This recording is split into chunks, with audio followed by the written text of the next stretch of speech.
नमस्कार, BTV news में स्वागत है आपका। इस बुलेटिन के साथ मैं हूं कृष्ण कुमार और आइए इस बुलेटिन की शुरुआत करें। उससे पहले नजर डालते हैं हेडलाइंस पर। कोरोना की तीसरी लहर से निपटने के लिए कर्मचारी अधिकारियों को मानस भवन में दिया गया प्रशिक्षण में स्वास्थ्य विभाग के साथ अन्य विभागों के कर्मचारी भी रहे शामिल। तिलवारा घाट गांधी स्मारक के पास धान से लदा ट्रक पलटा, शराब के नशे में धुत था ट्रक चालक। और पश्चिमी विक्षोभ के सक्रिय होते ही बदला मौसम, शहर में हुई बारिश। आगामी 24 घंटे में भी संभाग के कई स्थानों पर बारिश होने के आसार, मौसम विभाग ने दी जानकारी।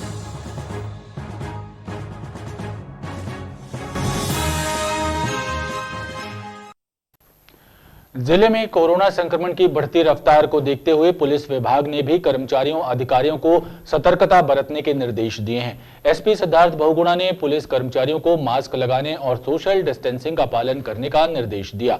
वहीं थानों में भी शिकायत और एफआईआर दर्ज कराने वाले आवेदकों से भी सोशल डिस्टेंस के नियमों का पालन कराने के निर्देश जारी किए गए हैं। जिले में कोरोना संक्रमण की रफ्तार फिर बेकाबू हो चली है। कोरोना के नए संक्रमित मरीजों के मिलने की रफ्तार तेजी से बढ़ी है। ऐसे में पुलिस विभाग भी संक्रमण के फैलाव के प्रति सचेत और सतर्क हो गया है। पुलिस अधीक्षक सिद्धार्थ बहुगुणा ने विभागीय कर्मचारियों और अधिकारियों को कोरोना संक्रमण की जद से बचाने व्यापक दिशा निर्देश दिए हैं। इसके तहत थानों, सड़कों और पुलिस कार्यालय में पदस्थ विभागीय अधिकारियों कर्मचारियों को मास्क लगाने और सोशल डिस्टेंसिंग के नियमों का पूर्णतः पालन कराने का निर्देश जारी किया गया। वहीं थानों में होने वाली गणना के दौरान राज्य पत्रित अधिकारियों और थाना प्रभारियों को उपस्थित स्टाफ को कोरोना संक्रमण से बचाव के प्रति जागरूक करने के निर्देश भी एसपी ने दिए हैं। मैं ये भी बताना चाहूँगा कि पुलिस विभाग में 99% दूसरे जो डबल वैक्सीनेशन है, सेकंड जो वैक्सीनेशन की डोज वो लग चुकी है और हमने उनके लिए पर्याप्त मात्रा में मास्क सैनिटाइज़र की व्यवस्था की है। और एसपी ऑफिस हो चाहे थाना हो, उनको ये हिदायत दी है कि जब भी कोई आवेदक आए उनसे सोशल डिस्टेंसिंग मेंटेन करें और उनको सैनिटाइज करें और फिर सुनवाई करें। गौरतलब है कि बीते कोरोना काल में पुलिस विभाग के कई कर्मचारी और अधिकारी ड्यूटी के दौरान संक्रमण की जद में आए थे। ऐसे में विभाग अब पूर्णतः सावधानी बरतने का प्रयास कर रहा है। प्रत्यक्ष देवता भगवान सूर्य नारायण की उपासना से अंतःकरण की शुद्धि एवं पवित्रता प्राप्त होती है और पौष माह में की गई सूर्य आराधना विशेष फलदायी होती है। इसी मंशा के साथ सिविक सेंटर स्थित मां बगलामुखी मंदिर में जन कल्याण के लिए भगवान आदित्य का विशेष अर्चन हो रहा है।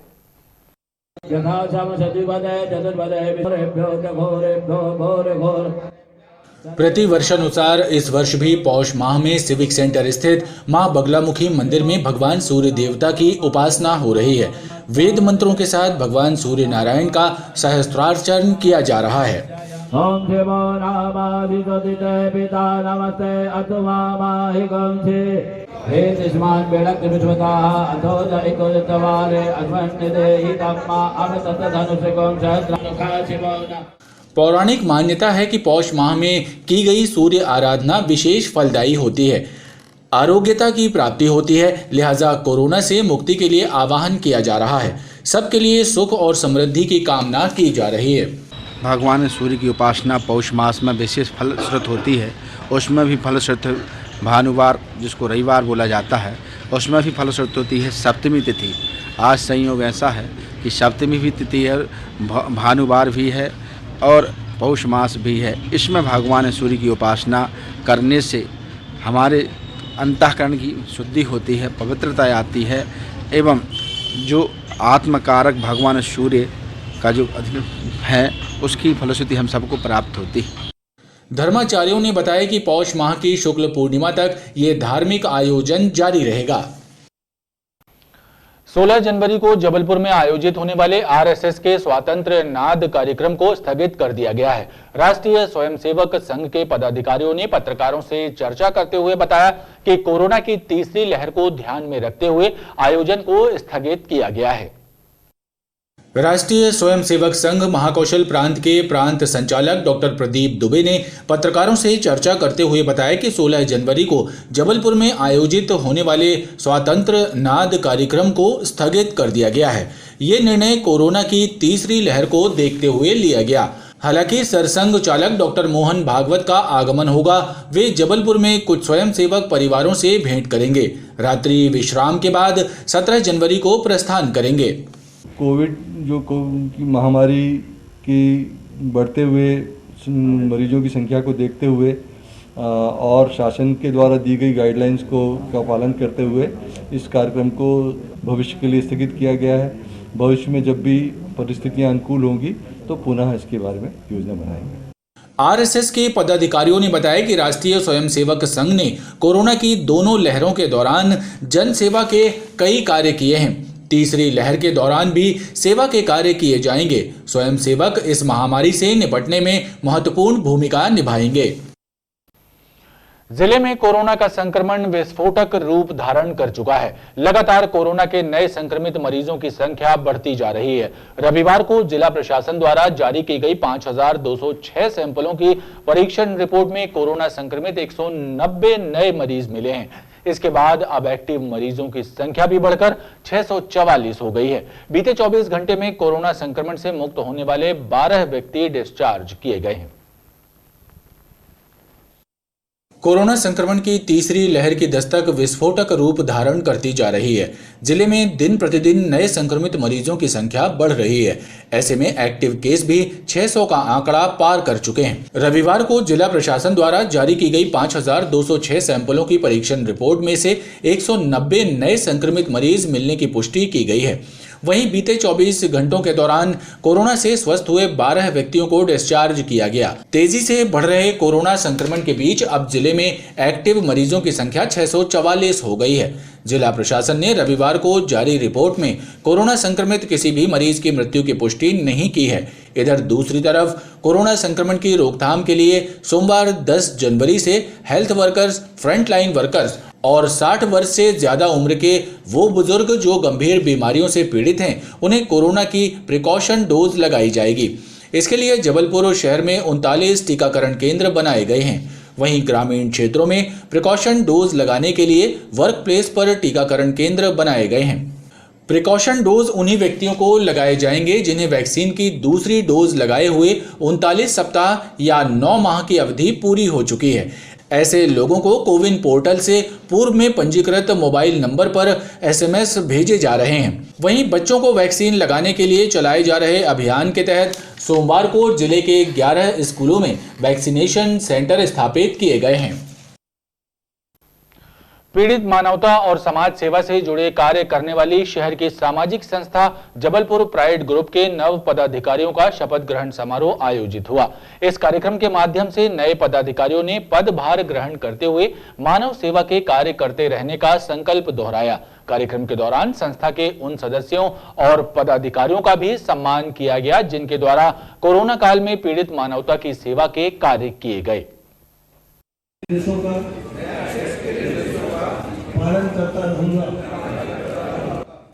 जबलपुर में पिछले 5 वर्षों से सामाजिक और मानव सेवा के कार्य कर रही सामाजिक संस्था प्राइड ग्रुप के नए पदाधिकारियों का शपथ ग्रहण कार्यक्रम आयोजित हुआ। इस कार्यक्रम में संस्था के संरक्षक एसपी दत्ता ने नवनियुक्त अध्यक्ष राकेश महाजन, उपाध्यक्ष परमजीत सिंह कलसी, श्रीमती नमिता खन्ना सहित अन्य पदाधिकारियों को शपथ ग्रहण करवाई गई। इस दौरान वर्ष 2021 में संस्था के माध्यम से अद्वितीय सेवा कार्य करने वाले सदस्यों को स्मृति चिन्ह देकर सम्मानित भी किया गया। कार्यक्रम में भाजपा विधायक और पूर्व मंत्री अजय बिश्नोई बतौर अतिथि शामिल हुए। कार्यक्रम का संचालन उपाध्यक्ष सरदार परमजीत सिंह कलसी ने किया। आज जबलपुर प्राइड ग्रुप के मेंबर्स को देखकर मिलकर ये ऐसा लगा कि ये वास्तव में बहुत सकारात्मक सोच के व्यक्ति हैं। ये सकारात्मक सोच का ग्रुप है जो सेवा कर करके अपने आप को गौरवान्वित कर रहा है, साथ में जबलपुर को भी गौरव प्रदान कर रहा है। जबलपुर प्राइड ग्रुप के इन सदस्यों को मेरी बहुत बहुत शुभकामनाएं। मेडिकल चेकअप कैंप सिर्फ फॉर्मेलिटी के लिए नहीं करते हम लोग। उस मेडिकल चेकअप कैंप में कम से कम 15 से 20 स्पेशल डॉक्टर बुला के उन सभी को मुफ्त दवाइयाँ प्रदान करते हैं। इस तरीके से और जो भी हमारे पास डिमांड आएगी कोरोना काल में जिस तरीके से भी होगी, हम लोग एक पैर पर ये सेवा करने के लिए खड़े हैं। इस दौरान संस्था के सभी पदाधिकारियों और सदस्यों ने सेवा कार्यों का संकल्प लिया। मशहूर हेयर स्टाइलिस्ट जावेद हबीब का एक वीडियो सोशल मीडिया पर वायरल हुआ, जिसमें वो एक महिला के बालों में थूक लगाकर बाल काटते हुए दिखाई दिए हैं। इस वीडियो का वायरल होने के बाद हिंदूवादी संगठनों में रोष व्याप्त है।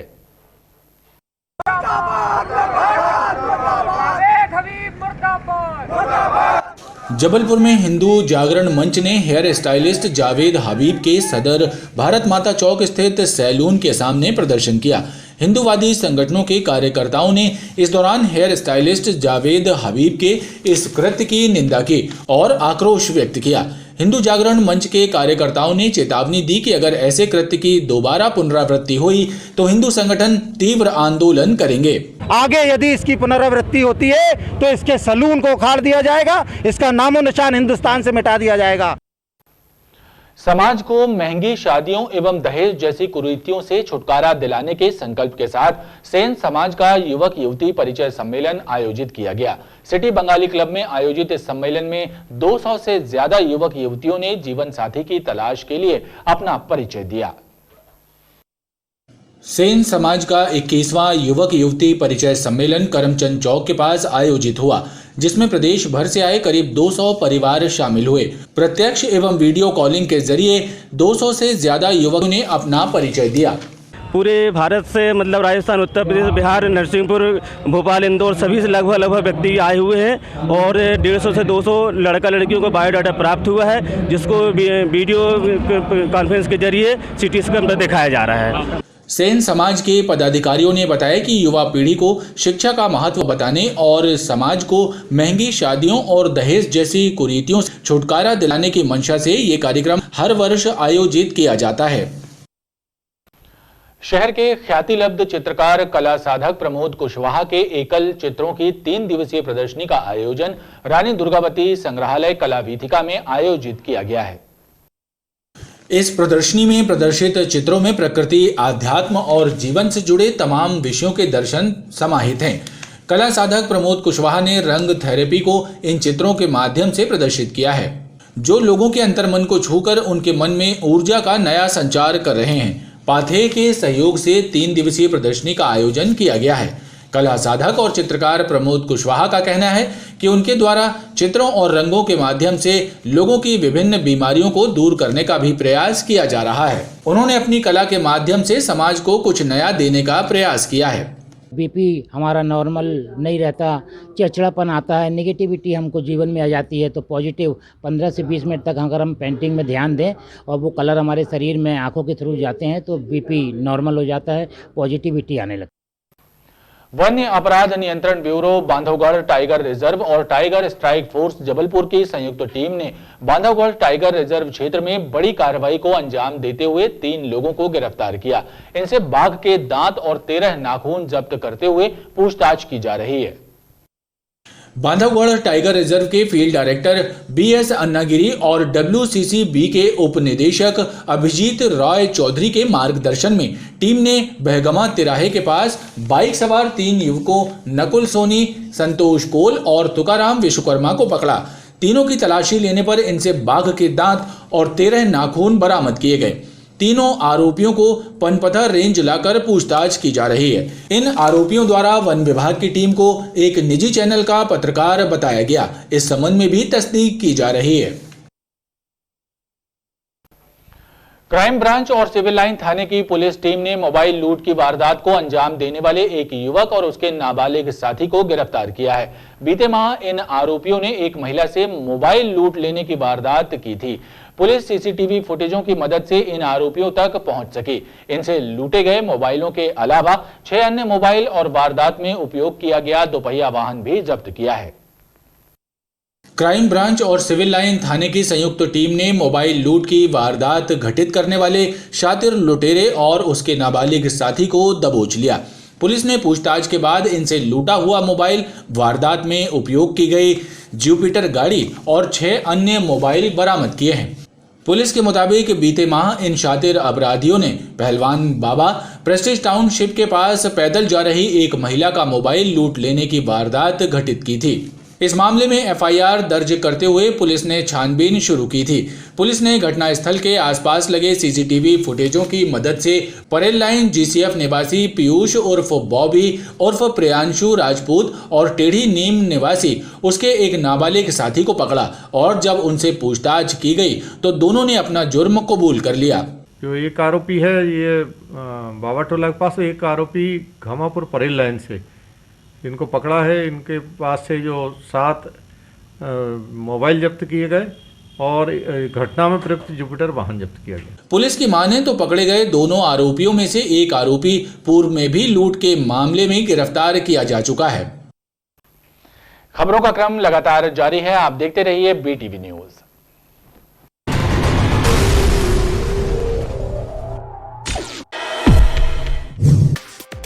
स्वामी विवेकानंद जी की जयंती युवा दिवस के रूप में 12 जनवरी को मनाई जाएगी। इस उपलक्ष्य में शासकीय महाकौशल कॉलेज में विभिन्न कार्यक्रमों का आयोजन किया जा रहा है।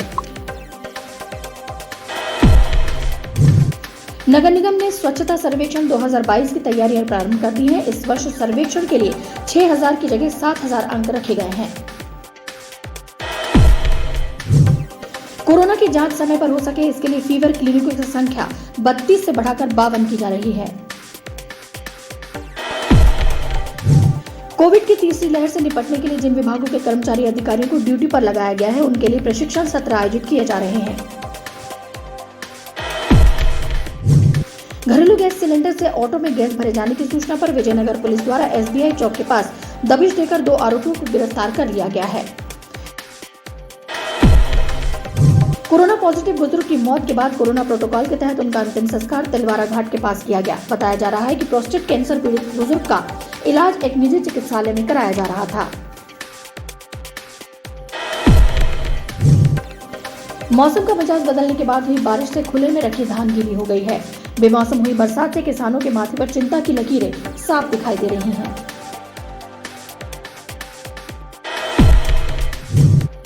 रांची झंडा चौक निवासी एक युवक और उसके पिता के साथ मारपीट किए जाने का मामला सामने आया है। इस मारपीट में घायल युवक को जिला अस्पताल में भर्ती कराया गया है। भारतीय जनता पार्टी के वरिष्ठ नेता और पूर्व मंत्री मोती कश्यप की पुत्री तप्ती पटले द्वारा की गई आत्महत्या के मामले में जांच के बाद पुलिस ने मृतका के पति और पूर्व मंत्री मोती कश्यप के दामाद महेश पटले को गिरफ्तार किया है।